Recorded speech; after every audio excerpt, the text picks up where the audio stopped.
I'm back! She's back! Salut à tous, on se retrouve pour une nouvelle vidéo qui s'est fait attendre.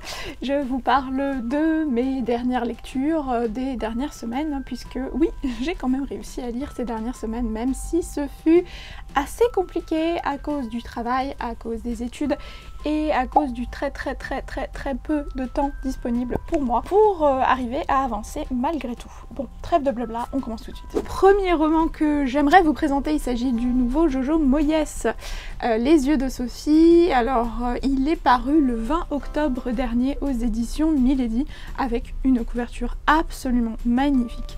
J'avais vraiment flashé pour cette couve quand je l'avais vue cet été sur internet. Et le roman aussi me prédisait du très bon puisqu'il s'agit d'un roman historique. Alors, mi-roman historique, mi-roman contemporain. La partie historique se passe durant la Première Guerre mondiale en France et la partie contemporaine se passe à Londres dans les années 2006-2007. On va suivre deux jeunes femmes.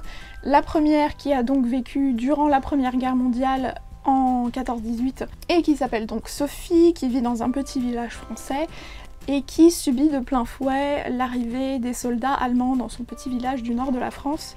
Et elle va essayer justement de survivre comme elle peut, avec les restrictions alimentaires, essayer de protéger sa famille également, alors que son mari, qui est artiste peintre, est parti au front pour pouvoir combattre pour son pays. Eh bien, c'était une partie assez intéressante, j'ai trouvé, parce qu'elle était extrêmement bien documentée sur ce qu'était la réalité de la Première Guerre mondiale, comment est-ce que les Français ont vécu justement cette invasion allemande, avec ses restrictions, avec ses parties difficiles, effectivement, parce que c'était l'hiver, parce que il n'y avait plus suffisamment de nourriture, parce que les Allemands se comportaient forcément comme des vrais tyrans. Et cette jeune femme qui va être obligée de faire avec une relation assez bizarre et malsaine du commandant, en fait, le chef de l'armée allemande sur place, qui va être assez ambigu par rapport à elle.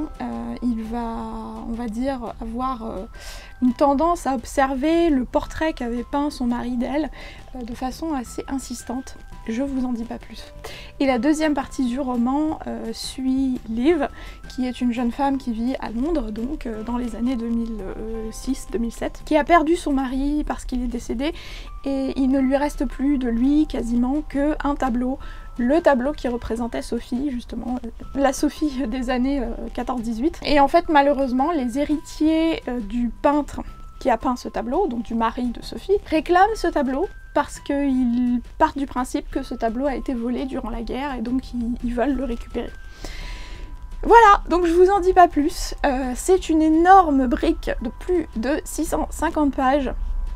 C'est du Jojo Moyes, c'est très bien écrit, mais on va dire que j'ai plus apprécié la partie historique que la partie contemporaine. Je me suis moins attachée à la personne de Liv, et j'ai trouvé que ce roman, même s'il était très intéressant, malgré tout, peut-être souffrait un peu de trop grosses longueurs, des longueurs trop récurrentes. Je pense que 650 pages, c'était peut-être pas nécessaire.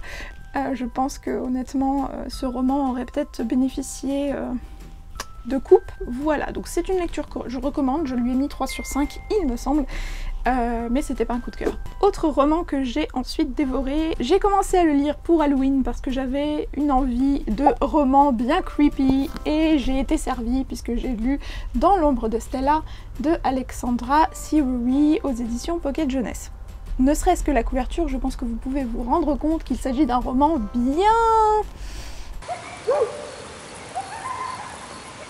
Voilà, hein, il nous met dans l'ambiance, on va dire. J'avais entendu beaucoup parler d'Alexandra Ciruri comme une grande auteure de thriller young adult, et donc du coup j'étais très contente quand Pocket Jeunesse s'est décidé à traduire Alexandra Ciruri, et donc apparemment ils vont vraiment traduire les titres de cet auteur, puisque celui-ci c'est vraiment le premier d'une liste qui va apparaître bientôt, puisqu'on apprend à la fin de l'ouvrage qu'ils vont également faire paraître son prochain roman qui s'appellera Le Grand Saut, The Telling en anglais. Voilà. Donc ce n'est pas une saga, c'est un titre unique, et je crois que c'est la particularité d'ailleurs des romans d'Alexandra Siroui. Si vous n'aimez pas les sagas, clairement, je pense que c'est pour vous. Si vous aimez les thrillers, c'est aussi pour vous. On va donc suivre Stella, qui est une jeune adolescente qui vit dans une petite bourgade un peu perdue des États-Unis, et qui essaye de se reconstruire tant bien que mal, puisque quand elle avait 6 ans, elle et une de ses amies ont été enlevées dans la forêt du coin. Et elle n'a absolument aucun souvenir de ce qui s'est produit, et le problème c'est que seule elle en est revenue. Donc son amie a disparu, on ne sait jamais ce qui lui est arrivé, elle a probablement été tuée. Et l'affaire n'a jamais été résolue, on ne sait absolument pas ce qui s'est passé. Donc, Stella essaye de faire son deuil tant bien que mal. Il y a quand même une espèce d'ambiance pesante qui, règne sur l'espèce de bourgade dans laquelle elle vit. Et donc, on va dire qu'une dizaine d'années plus tard, oui, puisqu'elle a à peu près 16 ans, 16-17 ans, une dizaine d'années plus tard, les meurtres recommencent. Voilà, donc j'ai pas envie de vous en dire trop, parce qu'effectivement c'est un thriller, c'est très psychologique, ça va jouer avec vos nerfs, c'est vraiment un roman d'ambiance. Il faut absolument que vous vous mettiez vraiment dans le mood de cette espèce de petite ville avec des gens vraiment très très chelous, et une histoire vraiment à dormir debout, enfin je sais pas, c'est vraiment passionnant, c'est captivant, vous allez commencer à lire ce truc, vous allez vous dire mais dans quoi est-ce que je me lance? À la fin vous allez finir par vous quand même douter, vous dire est-ce qu'il n'y a pas des éléments paranormaux à l'intérieur de ce bouquin? J'ai pas envie de vous répondre, j'ai vraiment pas envie de vous répondre, je vous laisse le découvrir.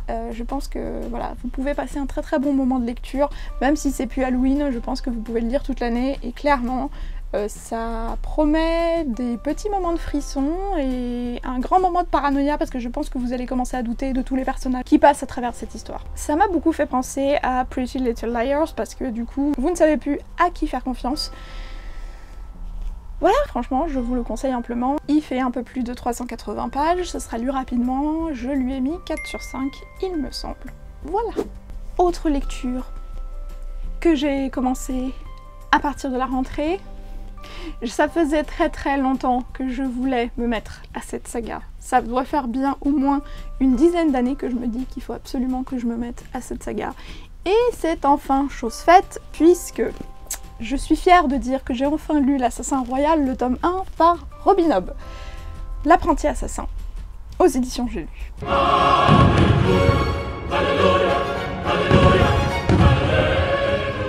Waouh! Waouh! Waouh! Comment vous dire? Je ne suis pas une grande fan de fantasy, j'en lis de temps en temps, mais c'est pas forcément un genre que j'adore absolument. Et alors là, je pense que on a rebattu totalement les cartes de ce que j'aime dans la littérature. Pour ceux qui connaissent pas l'Assassin Royal, très rapidement, c'est l'histoire de Fitz, un jeune garçon qui est un bâtard, qui est le fils de chevalerie, qui est donc un prince royal, et d'une paysanne. Et un jour, on va le déposer au pied du château de la cour royale.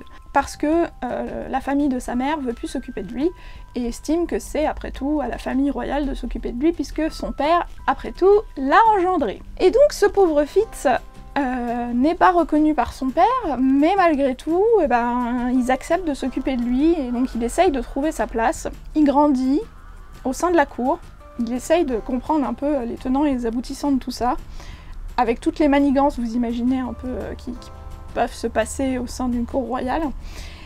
Et on va vite se demander qu'est-ce qu'on va faire de lui en fait, puisque certes il est de sang royal, mais il n'est pas de lignée royale directe, officielle, puisque c'est un bâtard.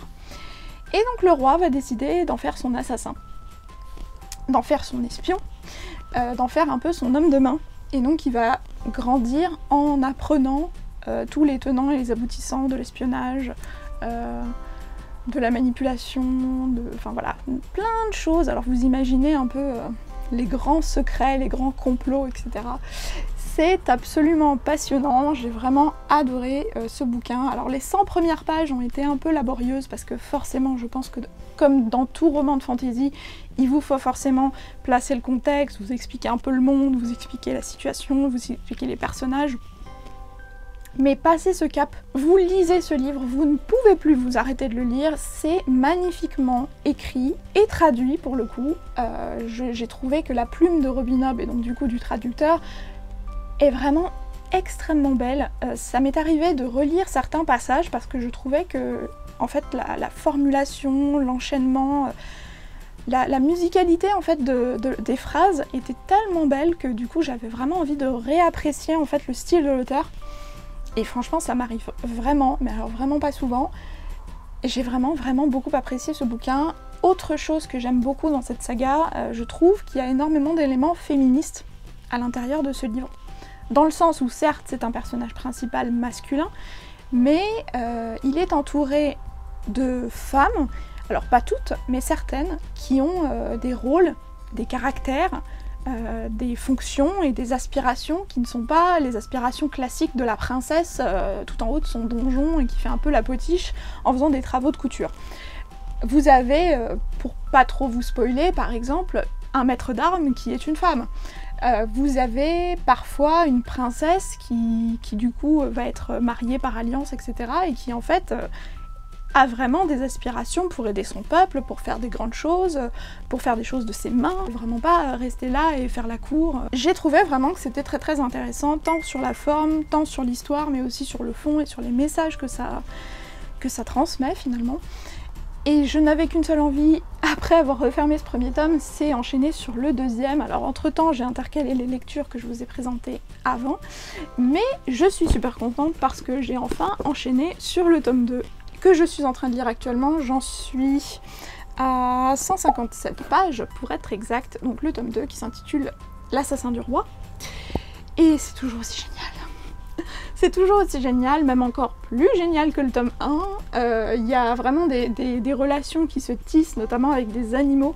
J'ai pas trop envie de vous en dire, mais on va dire que le personnage de Fitz a une habilité qui s'appelle le vif, à savoir arriver à se connecter à l'esprit des animaux qui l'entourent, et tout particulièrement des chiens, pour arriver à communiquer de façon extrêmement intime et personnelle avec les animaux qui sont autour de lui.